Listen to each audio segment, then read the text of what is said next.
بسم اللہ الرحمن الرحیم۔ السلام علیکم۔ عمران خان کی حکومت کا تختہ الٹنے کے لیے پروجیکٹ پی ڈی ایم کی لانچنگ ہوئی۔ بلاول کے گھر کے بھیدی نے آج ایک بڑا سچ اگل دیا ہے، اس کی تفصیل آگے چل کر آپ کے سامنے رکھوں گا۔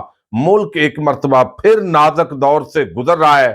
جنرل عاصم منیر نے آج بڑا عام پیغام جاری کیا ہے، مائنس عمران کرنا ہے، اس کے لیے زرداری، الطاف، نواز شریف سمیت سب کو پلس کریں گے، لیکن مائنس ہونا ضروری ہے۔ یہ ایک نیا فارمولہ ہے جس پر کام شروع ہو چکا ہے، اسی سے ہم آج کی ویڈیو کا آغاز کریں گے۔ لیکن آج 31 دسمبر 2022 ہے، کل 1 جنوری ہو جائے گی، اور آپ دیکھیے کہ 2022 کے اندر بڑے بڑے واقعات رونما ہوئے ہیں۔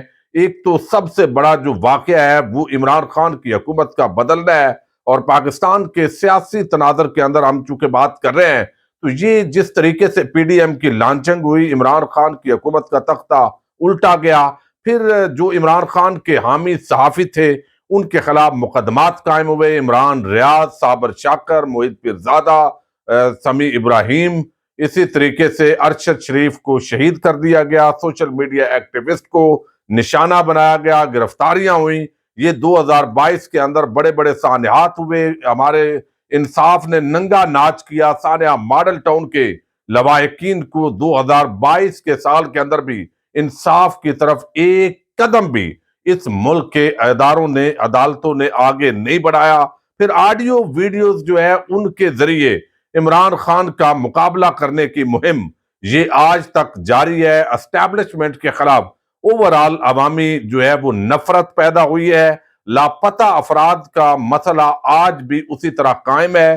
اسی طرح انصاف کے جس طرح رات گئے عدالتیں کھلی، یہ بھی ایک نیا تاریخی واقعہ تھا، اور پھر آدھی رات کو جب عدالتیں کھلی انصاف کے لیے، آج بھی لاکھوں لوگ اس ملک کی عدالتوں کے سامنے سول کورٹ سے لے کر سپریم کورٹ تک دھکے کھا رہے ہیں۔ کوئی ٹکے کا بلکہ روپے کا اب کہنا چاہیے کوئی اس حوالے سے جو ہے وہ اگلی پراگرس نہیں ہے، اصلاحات کیسے کرنی ہے، ملک کو آگے کیسے لے کر چلنا ہے۔ لیکن غربت، بے روزگاری اور آگے جس طرح پاکستان جو ہے اس کو ڈیفالٹ کے قریب لے جانے کے لیے پی ڈی ایم کی حکومت اپنی کارکردگی دکھا رہی ہے، تو بدقسمتی سے سال 2022 کوئی اچھا ثابت نہیں ہوا۔ لیکن اب آپ کو بتائیں کہ عمران خان کے ساتھ چونکہ عوام ہے، الیکشن میں مقابلہ کر نہیں سکتے، لہذا بلدیاتی الیکشن بھی اسلام آباد میں نہیں ہونے دیے گئے، قومی انتخابات جو ہے وہ بھی نہیں ہونے دینے، سرمایہ کار بھاگ رہا ہے، وہ ساری چیزیں اپنی جگہ ہے۔ لیکن ایم کیو ایم کے دھڑوں کو اکٹھا کیا جا رہا ہے، اور یہ بھی پیپلز پارٹی کے عام رہنماؤں کی طرف سے کہا گیا ہے، یعنی عمران خان کو مائنس کرنے کے لیے جو بھی کرنا پڑے وہ ہم نے ہتھکنڈے استعمال کرنے ہیں۔ تو الطاف حسین کی واپسی یا ایم کیو ایم کی جو سربراہی ہے وہ بھی جائز قرار پا سکتی ہے آنے والے دنوں کے اندر۔ اس پر بھی اب ان کے بیانات کا سلسلہ جو ہے وہ شروع ہو چکا ہے۔ ایم کیو ایم کے دھڑے اکٹھے ہو رہے ہیں تاکہ کراچی، حیدرآباد سے پی ٹی آئی جو ہے ان کی اکثریت کو اقلیت میں بدلا جائے، پھر جو نواز شریف ہیں ان کو واپسی کے لیے راستہ ہموار کیا جا رہا ہے۔ جتنے کیسز ہیں وہ معاف کروائے گئے ہیں، بلکہ 2022 کے اندر سب سے بڑا تاریخ کا این آر او ہوا ہے، جس کے اندر تمام وہ لوگ جن پر کرپشن کے الزامات تھے ان کو گنگا کے اندر نہلا دھلا کر اس قوم پر دوبارہ ایک دن کی روشنی کے اندر جو ہے وہ مسلط کر دیا گیا، اور بتایا گیا ہے کہ اصل آپ کے جو حکمران ہیں، جو وارث ہیں، وہ یہی لوگ ہیں، اور ہم تو یہ کھیل بس کھیلتے رہتے ہیں۔ اب اسی طریقے سے اگر ہم دیکھیں تو زرداری صاحب کے ساتھ آج باپ پارٹی، جن کا اصل باپ جو ہے وہ اسٹیبلشمنٹ اور مقتدر حلقوں کو کہا جاتا ہے، تو آج بڑی تعداد کے اندر جو لوگ ہیں انہوں نے ملاقاتیں کی، ملاقاتیں کر کے انہوں نے کہا کہ جناب اب بلوچستان کو بھی بانٹ لینا چاہیے، کچھ جو ہے وہ فضل الرحمان صاحب کو دے دیں چونکہ ان کی بڑی خدمات ہیں، اور پھر کچھ جو ہے وہ زرداری صاحب کو دے دیا جائے۔ تو باپ پارٹی کے آج بہت سارے جو رہنما تھے، نام اس وقت میرے سامنے پڑے ہوئے ہیں، لیکن وہ آپ نے کیا کرنے ہیں، وہ جو شخصیات ہیں وہ پیپلز پارٹی میں شامل ہوئے ہیں، اور ایک زرداری صاحب پر بھاری جناب زبردست زندہ باد، اور اسی طریقے سے نواز شریف کی جو پارٹی ہے ان کے کیسز کی معافی، مریم نواز, نواز شریف, شہباز شریف, یہ سارا کچھ جو ہے وہ رونما ہو رہا ہے. لیکن عمران خان کو نہال کرنا ہے, گرفتار کرنا ہے, کیسز کے اندر پھنسانا ہے, اور یہ مائنس کرنے کے لیے جو پوری کوششیں ہو رہی ہیں, لیکن عوام جو ہے اس کو پلس کرتی جا رہی ہے. اب اس کے ساتھ ہی army chief general Asim Munir صاحب نے نیول ہیڈ کوارٹر کا آج دورہ کیا ہے کراچی کے اندر, اور جنرل بابر افتخار صاحب نے ان کا استقبال کیا ہے, اور جملہ وہی دہرایا ہے جو پچھلے 75 سال سے پاکستان جو ہے وہ دہرا رہا ہے. جملہ یہی ہے کہ پاکستان انتہائی نازک دور سے, موڑ سے گزر رہا ہے, اور اس کے لیے معیشت اور دہشت گردی کے درپیش چیلنجوں سے نمٹنے کے لیے تمام سٹیک ہولڈر کے لیے قومی اتفاق رائے کی ضرورت ہے. تو جو کام اس وقت تک تو ہو رہے ہیں, میرا خیال ہے یہ آرمی چیف صاحب اچھی طرح جانتے ہوں گے, وہ تو قومی اتفاق رائے پیدا کرنے کے لیے نہیں ہو رہے.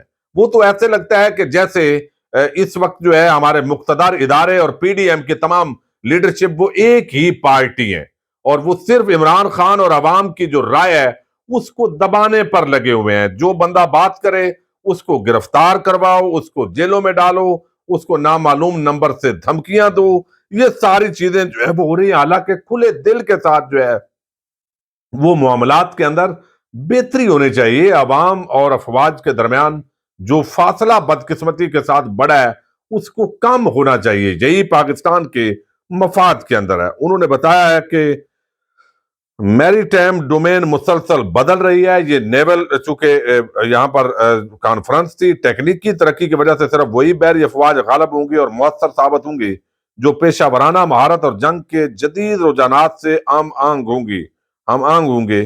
پاکستان ایک انتہائی نازک موڑ سے گزر رہا ہے.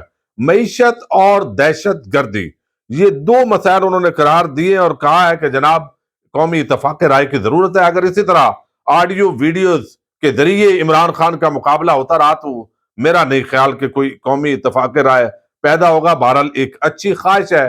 اب آپ دیکھیے کہ آج ایک بڑی عام جو ہے انٹرویو ڈان نیوز کو دیا. آپ کو علم ہے سینیٹر جو تھے مصطفیٰ نواز کھوکھر, وہ اس وقت پیپلز پارٹی میں تھے, اور جو واقعہ اس وقت میریٹ ہوٹل میں ہوا تھا جہاں پر ایک شخص نے تنقید کی اور اس کو پکڑ کر مارا پیٹا گیا, اس کے اندر بھی مصطفیٰ نواز کھوکھر تھے. لیکن مصطفیٰ نواز کھوکھر نے ایک سٹیٹمنٹ جاری کی جس کے اندر سینیٹر اعظم سواتی اور کچھ لوگوں کی حمایت تھی, اور پھر ان کو جو ہے وہ بلاول جو بڑا جمہوریت کا چیمپئن ہے لیکن اس وقت ان اداروں کے سامنے پالش لے کر اور برش لے کر ہر وقت ناک رگڑ رہے ہیں. ناک, یہ حالات ہیں کہ اپنے سینیٹر سے استعفیٰ لیا, اور اب انہوں نے, یہ بات بڑی عام ہے ان کی, چونکہ وہ وہاں پر اس وقت حصہ تھے اس کا, تحریک عدم اعتماد کے حوالے سے سوالات کیے گئے ہیں, اور انہوں نے یہ دعویٰ کیا انٹرویو کے اندر کہ سابق army chief general retired Dawn نے رپورٹ کیا ہے جنرل ریٹائر قمر جاوید باجوہ نے عمران خان کے خلاف تحریک عدم اعتماد میں پی ڈی ایم کی مدد کی تھی. پھر وہ کہتے ہیں تحریک عدم اعتماد سے متعلق اب تمام باتیں اور شواہد سامنے آ رہے ہیں. پی ٹی آئی کے دور حکومت میں عمران خان کی جانب سے جنرل ریٹائر قمر باجوہ کو توسیع دینے کے حوالے سے بات کرتے ہوئے کہا کہ سابق آرمی چیف کو توسیع دینے کے لیے 12 منٹ کے اندر تاریخی قانون سازی ہوئی. انہوں نے دعویٰ کیا کہ قمر جاوید باجوہ خود اپنی مدت میں توسیع کے خواہاں تھے, اسی لیے قانون بنایا گیا تھا. اب یہ بات جو جاوید چودھری صاحب کو جو انٹرویو کے اندر بھی کہی گئی, اور انہوں نے وہ ایک کالم لکھ مارا, اور اس کے اندر جی جنرل باجوہ صاحب تو توسیع نہیں لینا چاہتے تھے, وہ پچھتا رہے ہیں. بھئی اب جب طاقت چلی جاتی ہے تو پھر تو بندہ پچھتاتا ہے, لیکن اس وقت اگر آپ پچھتا رہے ہوتے تو نون لیگ پیپلز پارٹی یہ سارے ایک پیج پر کیسے آ گئے تھے؟ یہ اس وقت انہی نیب ترامیم کی بات کر رہے تھے, اور جو Imran Khan N R O نہیں دیا تھا, لیکن انہوں نے کہا جی یہ تو ہمیں اسٹیبلشمنٹ کہہ رہی ہے. اب پیپلز پارٹی کے سابق رہنما نے کہا کہ سابق آرمی چیف کو مدت میں توسیع کے لیے اسٹیبلشمنٹ کا اثر و رسوخ استعمال ہوا تھا. اختلافات کے باوجود تمام سیاستدان آن اور فانن قانون پر متفق ہو گئے تھے. پھر وہ کہتے ہیں اب متحدہ قومی موومنٹ ایم کیو ایم کے دھڑوں کو اکٹھا کیا جا رہا ہے. ایم کیو ایم کے اپنے رہنما کہہ رہے ہیں کہ انہیں اکٹھا کرنے میں اسٹیبلشمنٹ کا کردار ہے. اب یہ مصطفیٰ نواز کھوکھر کا دعویٰ ہے. فروری 2022 میں کہا گیا کہ ہم نیوٹرل ہیں, لیکن ادارے آج بھی نیوٹرل نہیں ہے. وزیر اعلیٰ پرویز الہی اس حوالے سے انکشاف کر چکے ہیں کہ ان کو پی ٹی آئی میں جانے کے لیے کس نے کہا تھا.